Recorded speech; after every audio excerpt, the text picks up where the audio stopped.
Hey, thank you for tuning in to Instrumental Intel. I am your host, music producer Chick with Beats, and I'm thrilled that you've tuned in to join me. I got an episode today that's got music industry news, beats by me for your inspiration, and later my special guest Brian Keith will be joining me. We're going to talk about seeking your sound and finding your formula, so it's going to be a great time. Really excited to be bringing this episode to you. So before I go ahead and drop that first beat, I want to give a shout out to my home station, Grander Radio out of Grand Rapids, Michigan. And with that, let's go.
biz brief. First up, Acceleration Music is acquiring long-running UK indie label Cooking Vinyl, known for artists like The Prodigy, Passenger, and more. Cooking Vinyl will continue to operate independently, connected to Acceleration's global infrastructure and Red Eye distribution platform. Acceleration says the deal expands worldwide opportunities and taps into Cooking Vinyl's artist services legacy.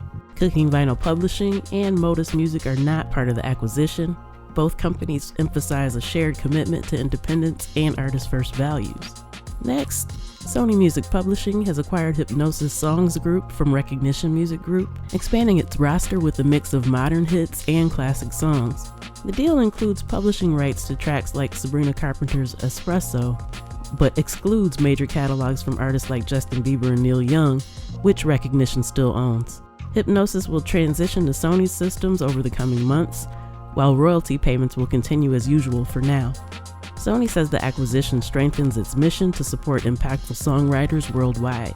Also, Harborview Equity Partners has secured another $500 million in debt financing from KKR, backed by its music catalog.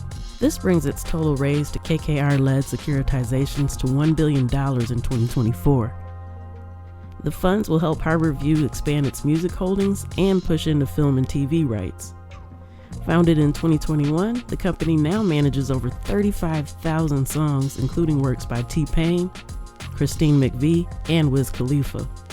The deal highlights growing investor interest in music IP as a stable, uncorrelated asset class and continued momentum in rights-backed financing. Next, as Congress considers mandating AM radios in all new cars, a new coalition including music industry, auto, and tech groups is pushing back with a demand. If radio stays, it should start paying artists. In an open letter to lawmakers, the group argues it's unfair that AM/FM radio stations still aren't required to pay royalties to performers, unlike streaming and satellite platforms. This has reignited calls to pass the American Music Fairness Act, spotlighting a long-standing gap in U.S. copyright law that leaves artists unpaid for terrestrial radio plays. Next, Spotify is now streaming in the skies. Through a partnership with United Airlines, over 450 hours of Spotify-curated playlists, podcasts, and audiobooks are now available for free on more than 130,000 in-flight seatback screens. Select United planes also let travelers stream Spotify on personal devices from gate to gate via Starlink Wi-Fi. Personalized Spotify logins for in-flight screens are set to roll out in 2026. Apple Music is rolling out new features with iOS 26, including lyrics translation to help users understand songs in different languages and a pronunciation tool to sing lyrics correctly. They're also introducing an auto mix feature that creates endless mixes of songs similar to Spotify's AI DJ. Users can now pin favorite artists, albums, or playlists for quick access, and iPhones can be used as mics for karaoke on tvOS with controls for vocals and reverb. Apple Music's global head, Oliver Schuster, called it crazy that streaming platforms still offer music for free, saying during NMPA's annual meeting that Apple sees music as art and refuses to devalue it with a free tier.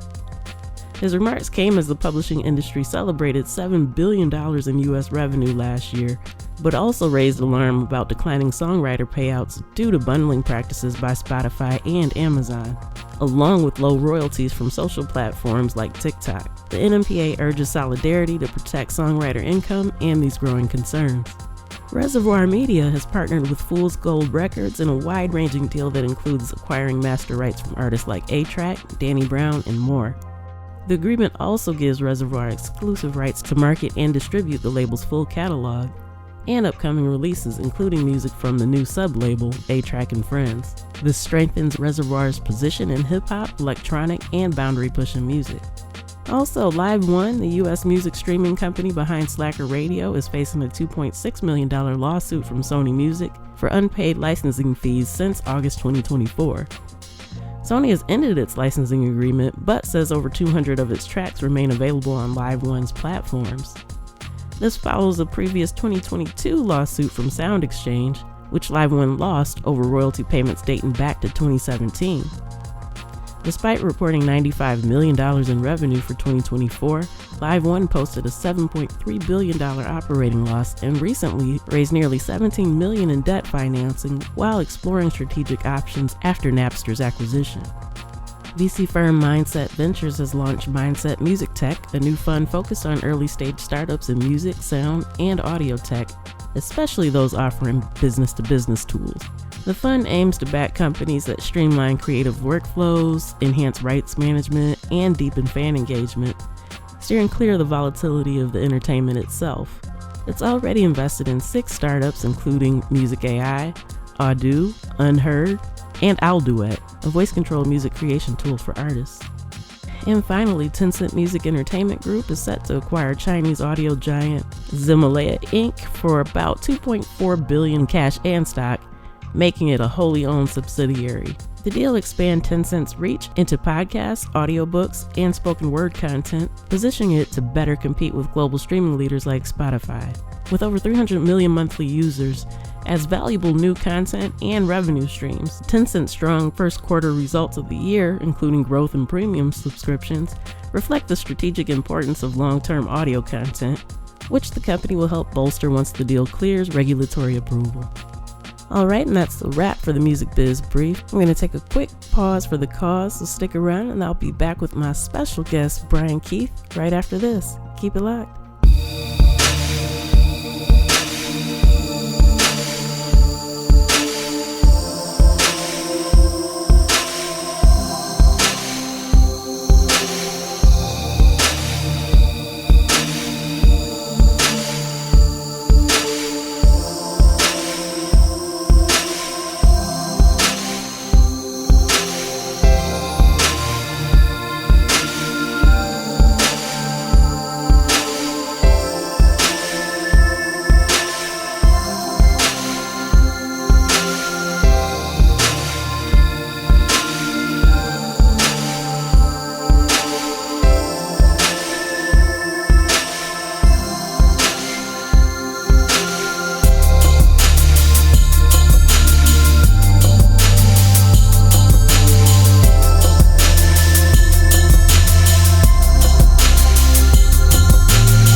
Hey, I'm a chick with beats, multi-genre music producer and strategist to indie artists and labels.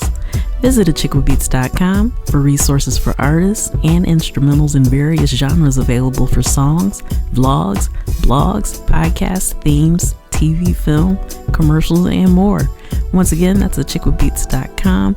That's ACHICKWITBEATZ.com. Let's make something happen. Thank you so much for tuning in to Instrumental Intel. I am your host, music producer, Chick with Beats, and I'm excited, thrilled, and delighted to say that I have in the virtual building with me today, Brian Keith, multi-talented, multi-hyphenate musician. So if you could let the people know a little bit about you and how you got involved in music.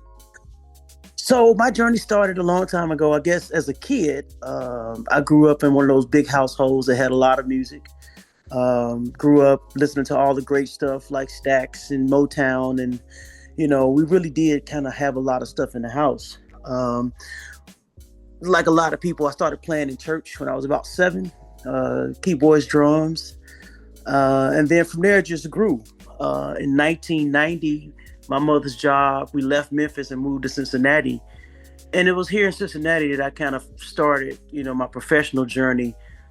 Signing my first recording agreement at 17. That was a baby. Wow, that's incredible. Well, right off the bat, I already know I got to ask you about that. How did that feel to achieve that at such an early age? You know what? Looking back, I don't think I was. I don't really think I was truly aware. So, how it happened when we first came to Cincinnati, we landed at a church here called Good News Church of God in Christ. Okay. And at that time, there was a gentleman by the name of Bo Watson, who is the lead singer, songwriter, producer for Midnight Star. He was the music director at our church. Wow. And so by fate's hand, I just landed in the right space. And Bo was really kind of the first person to kind of put the bug in me that this could be more than just you being a church musician. So he would take me around to the studios. With him, I would see up close the kind of work ethic it took to put these records together.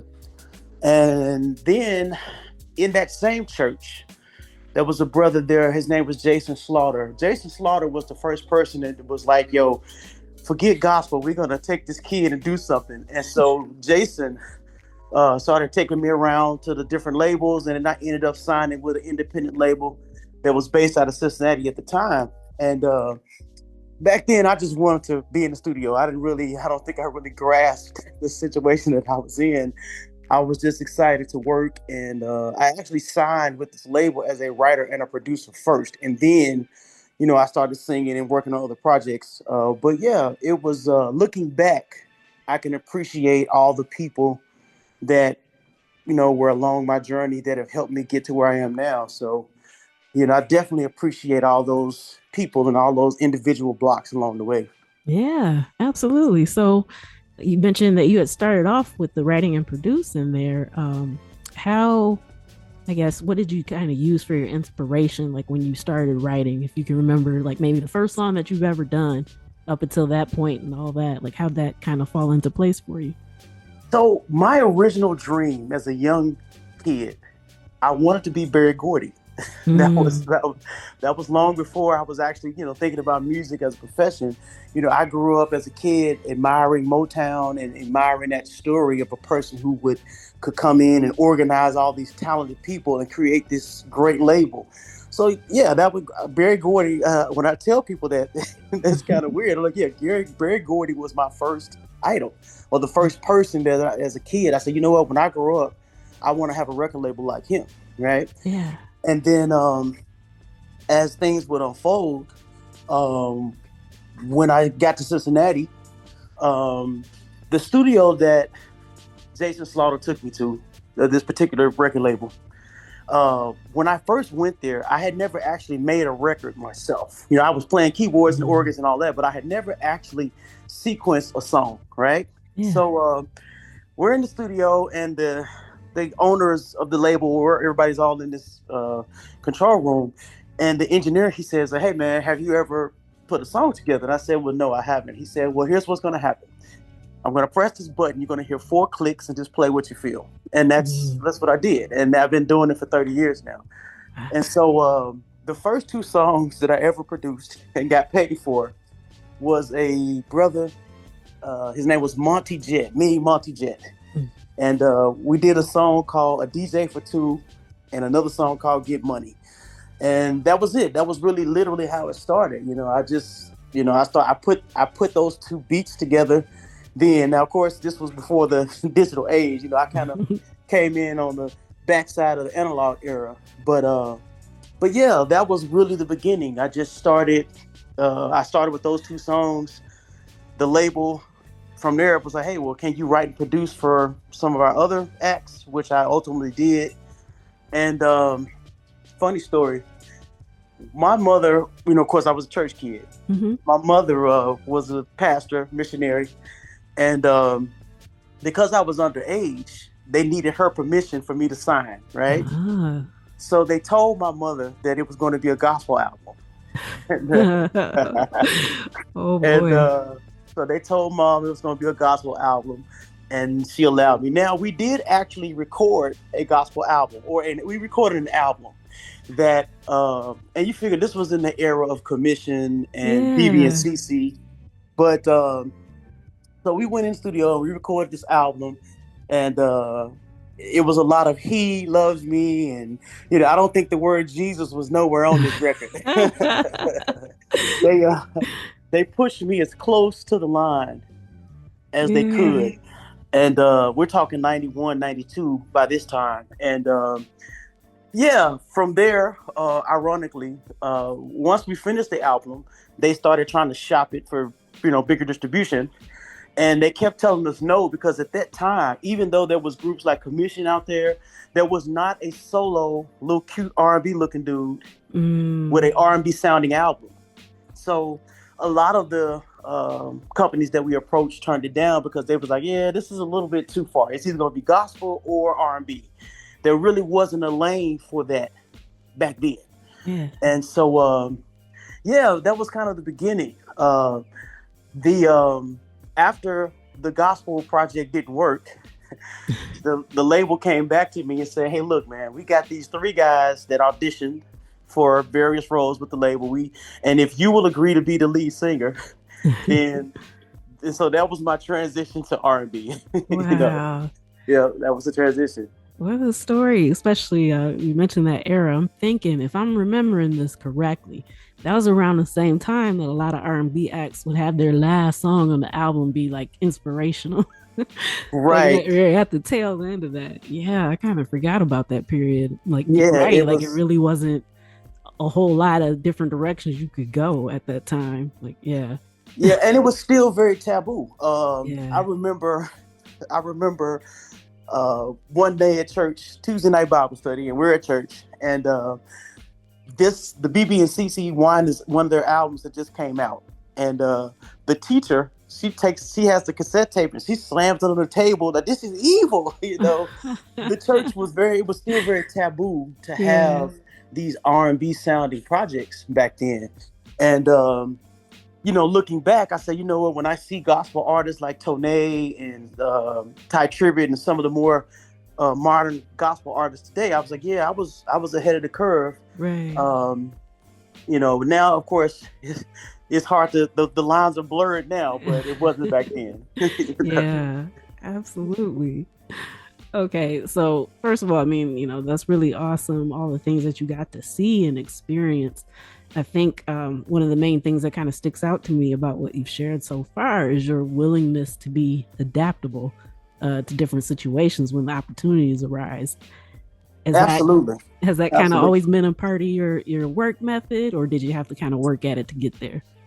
Well, when I was a younger guy in the game, I was just so excited to be doing music. And then what I really value most about that time in my life is that I was really around some really good producers. That there were people, they may not be famous, but there were writers and producers that were in this label that I just, even to this day, I still very fortunate that my early training on how to actually put records together, I was really around some great guys, and I was just so excited to learn and soak up from these people. Like I mentioned, Bo Watson. No, he would take me to the studio with him. You go into a studio and you see all his gold and platinum plaques all over the wall, and he had so many gold and platinum plaques. I remember one time in particular, I go to a studio and he had some that were sitting on the floor. They hadn't even been opened, and I'm like, wow, man, why don't you put these up? And he was kind of like, yeah, that stuff's cool, but this is how you get there. And it was just building the blocks of like, hey, these 3 minutes, 4 minute songs take hours to put together. They take discipline. You've got to know your gear. Obviously I came in kind of at the back end of the analog age where, there was pretty much still outboard gear. There were no presets, primarily. So I value that. I value that I learned in that era where when you bought your module, you had to go through all 200-300 sounds to understand what you had. There was no one, you couldn't push a preset button and make it do what it does. But learning that way, I think, made it easier as technology started to grow for me. Yeah. And because there was no YouTube to look up and search a quick video to figure out how stuff works. So, nope. I mean, nope. The diligence that you had to have, I was kind of messing around a little bit in music right at the cusp of that era. So like my cousin was a part of this group, Sign Solo, shout out to him, in New York, but he was a part of this group and they had like the stuff like where you're talking about sequencing it out. So one day we were just kind of, messing around. He was playing the music and I was like, wait, I started writing to it and kind of started singing along. So then he had to like chop everything where it needed to be. I can't remember what kind of keyboard that was, but I was like, man, this looked complicated. So and what's crazy? We didn't really know it because that's all we had, when, like I said, I came up, we had our keyboards. We were still using tape when I first came in the game. And we had modules like Planet Fat was like the popular module, and Emu. We had all these new modules, but even then, when you had your effects processor, there was no presets. You had to go through your processor and you knew what all your sounds were. And I'm still kind of like that. I love buttons. I love turning buttons. I definitely prefer a real console versus mixing on the screen. But I appreciate learning in that era. So like I said, once the plugins and the DAWs and all that stuff started to kick in, it just made it a little easier for us because, we had such a solid foundation in analog gear. Yeah. So, okay, with that being said, I highly believe that there's so much value in things that are produced that way. What are some of the main differences? Like, I know you said like it's easier now, but like as far as like the kinetic feeling, like pressing the knobs, touching, like doing all that stuff, how do you feel like that affects your music as opposed to just kind of, clicking and pressing, which I'm not knocking, by the way, because I do it all the time. Right. Yeah. And I'm not knocking either. I've had conversations with my producer cats about this. So one, the analog era, you had to work more. Like I said, you had to know your machines. You had to know your gear, whether it would be your keyboards or your drum machines. There was no presets. So whatever sonic sound you were going to get to, it came through trial and error. It came through you spending the time with your machines, with your mixers, with your compressors. Like I said, those days, everything was outboard. You had to know your patch bay. You sit in these hot studios with all these wires. But it created a foundation. So then I was a little late when the digital era of recording started to come. I was a bit of a dinosaur. Like I had MPCs and I had certain pieces of equipment, but I didn't embrace it right away, kind of like other producers did, because I was so, I don't know if you want to say stuck is the word, but I was so stuck in my era. But the one thing that I will say, the DAW era made things faster. It's certainly, especially as it pertains to like placing and popping backgrounds.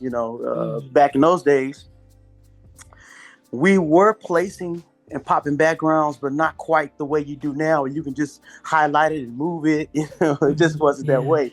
I came up in an era in the early 90s where we were still, for the most part, trying to do records in one take. We was trying to sing the backgrounds multiple times in the same song instead of taking, like now you can just sing it one time and move it around. Yeah. And so, I appreciate having both. And nowadays, of course, I appreciate. I'm a Studio One head. I use Pro Tools and everything, but I am a.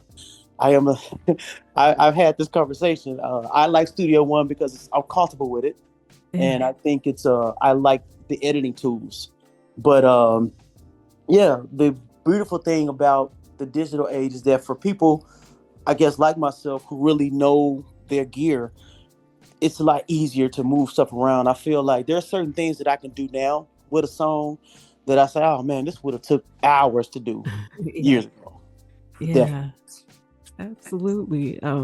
It's kind of funny how you say like what you're comfortable with. It's like we all have our favorites. Like even if we mess around with like some other Yeah. software, whatever the case is, it's like I don't know. I'm kind of partial to this. I used to love Yeah. sharing memes, joking about people making fun of other people's DAWs. Like, Like the FL Studios and all yeah, that. Yeah. yeah, You know but what I find interesting about it? I remember when FL Studios first hit the scene, and some of my more esteemed producer friends would be like, "Oh, that look, what?" It was so taboo to be using that. Like, what real producer uses that? Well, fast forward a few years later, the ultimate goal of any working producer is to work, and yeah, so I think once a lot of those producers that were using some of these other dolls like FL Studio start getting paid, then it wasn't so taboo. right, Who cares if you're a Pro Tools expert and you can't place records? You know what I'm yeah, saying? So I've seen so a lot of these younger generation of producers who use different dolls, and so like yeah, it's not I came from the era where if you didn't know Pro Tools, you weren't much of anything. mm, Well, it's not that way today. yeah. Like there's so much out there to choose from, and like you said, it's like if you know your gear, so regardless of what that is, you can still make it sound great. Like I know a lot of people were upset. Well, I shouldn't say a lot of people, a lot of producers online were kind of complaining about the time Madlib was like, "Oh yeah, I made this on my iPad." And it's like, well, what difference Right. does it make how he Right. made it if you enjoyed it? Like, why would that? Right. Yeah, Right. And it's crazy because looking back, even in the analog days, you didn't always have the best gear. You made it work. You know what I mean? Whatever you mm-hmm. had, however you rigged it up and wired it up, you did it to produce the sound that you wanted. And that I think is a part of the love of creating music is that it's not always about having the best gear. It's about take the gear that you have, do what you feel, and if other people feel it, then it works. And so, Yes, yeah, these producers who feel that they're better than others because they use Pro Tools or some of the other more esteemed dolls. Yeah, that time is over. I think the one thing I know, um, and I'm sure you know this, when you go looking for studio gear nowadays, it's just so many pieces out there. It's yeah, overwhelming. it It's really really is. overwhelming. It really is. Yeah, and even I have a really bad habit of downloading plugins. Mm-hmm. Like it doesn't Oh matter my God. trials, whatever the case is, I'm gonna try it. But Wow. I still always find myself going back to my go tos. Exactly. I tell you, I was a little late in the game. When the whole plug-in era started to come in digital production, I was one of those guys. I still had all my old gear and keyboards and drum machines. And so once I really kind of got more into using plugins, it was overwhelming. Like, wow, man, it's just, I mean, you could literally just, for days, finding all So these different many. plugins. Yeah. But it all boils down to what your formula is. Yeah. I'm one of those people too. I have thousands of them. I got all these hundreds of kicks, hundreds of snares and hi hats, but I always land on the same 4 or 5 or 6 or 7 or so Yep. that that I like. And you cook your soup the way you cook your soup. You know what I'm saying? Yeah, I love that. That's a Yeah, sound bite right there. yeah, man, yeah. Because I tell you, it can definitely be overwhelming with all these new toys and plugins, and it's just amazing how much gear is out there. Absolutely. And like you said, it's so much to choose from. So it makes sense that people stick to whatever they kind of gravitated towards at first. Right, Um, right. but yeah, I mean, a lot of changes, a lot of things are way different than even how what in the last 20 years we've seen like the evolution of so many things now.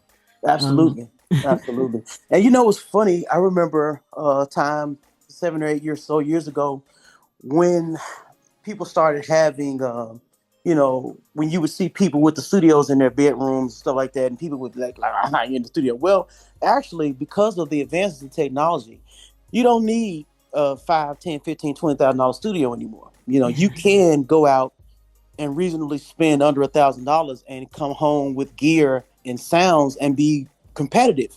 Yeah. It's just technology absolutely made production a lot less expensive.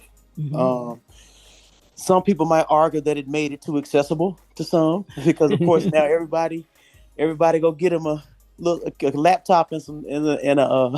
and some sounds. They think they can be a producer, but I don't knock that. I believe in creativity. So yeah, Yeah. let people create and let people grow in sound. But yeah, man, you can. It's funny now. You see major artists, on social media, and you see them working on their projects, and they're usually in some corner of their bedroom or so. So it's not Yeah. even taboo Yeah. to not have these elaborate studios today, because I Right. think people realize, hey, man, you get the right gear, the right tools. You don't need all of that. As long as the sound comes across nicely, you're doing it. Yeah. Yep. And you had said something earlier, like if people vibe to it, like I firmly believe that if you feel compelled to make music, it's because somebody else needs to hear it. And so, Absolutely. yeah, as long as the people who are what your people that will find you, then yeah, Exactly. you just got to Exactly. keep doing it.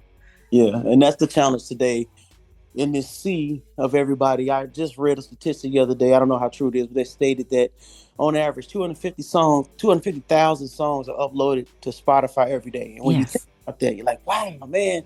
So where do I fit in all of this sea of people? Like, how do you find your space and find your people?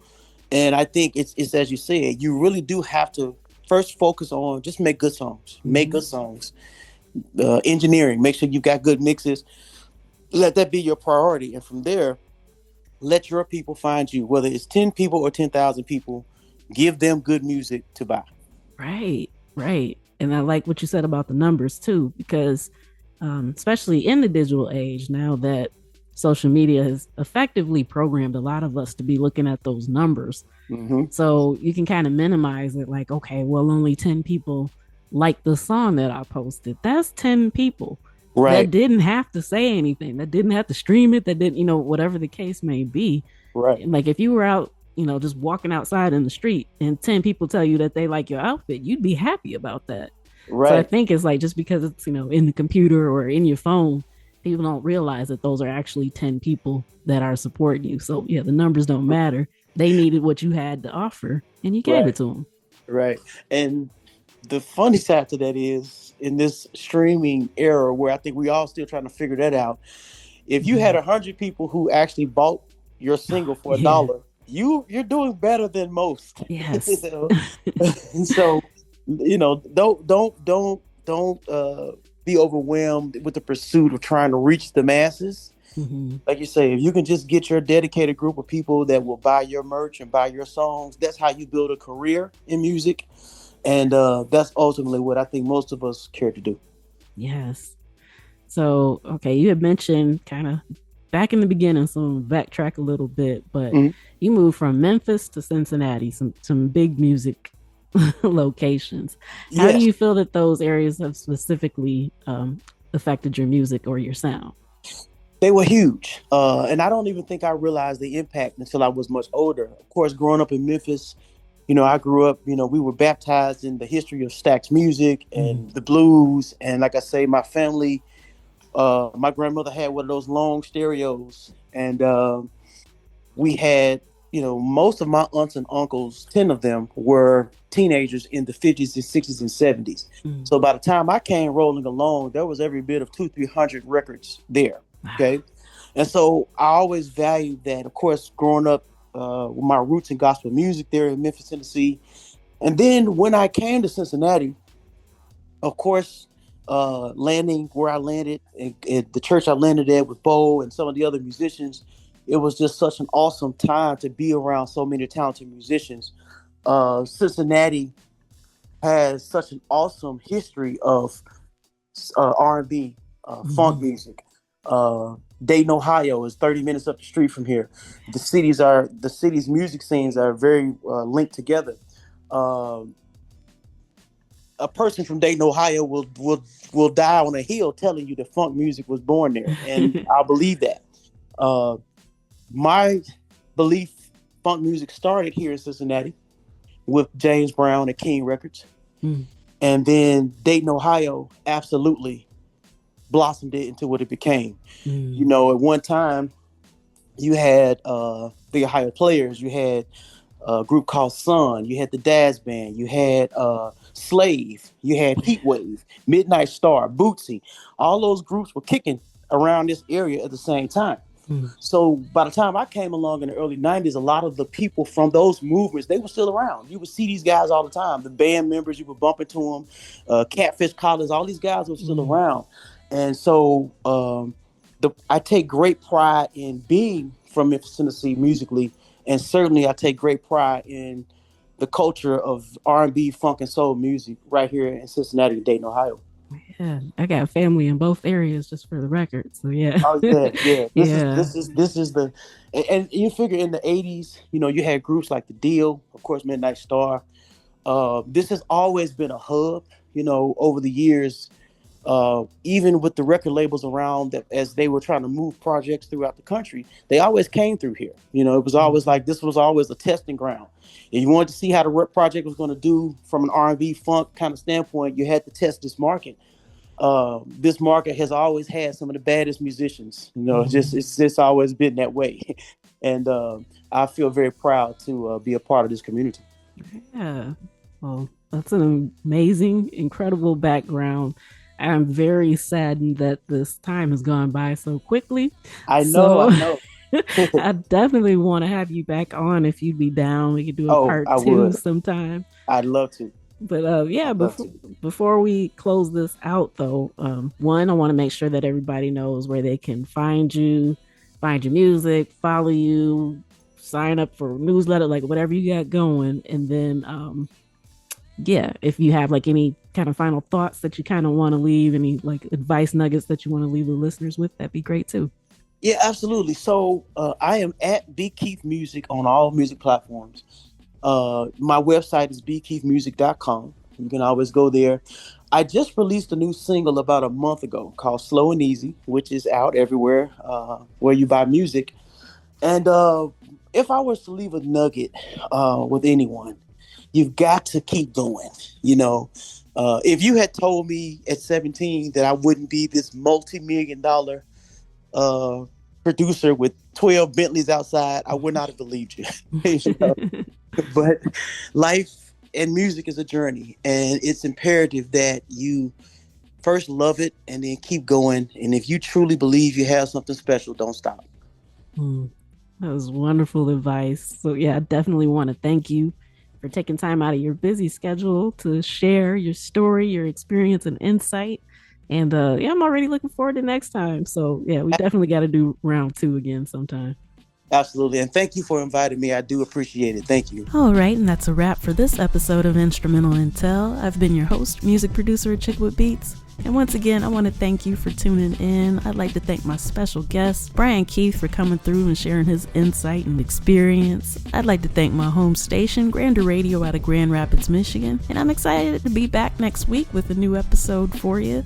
More goodness lined up and on the way. So till next time, you know where to find me. Tune in, tell a friend, and I'll see you then. Peace.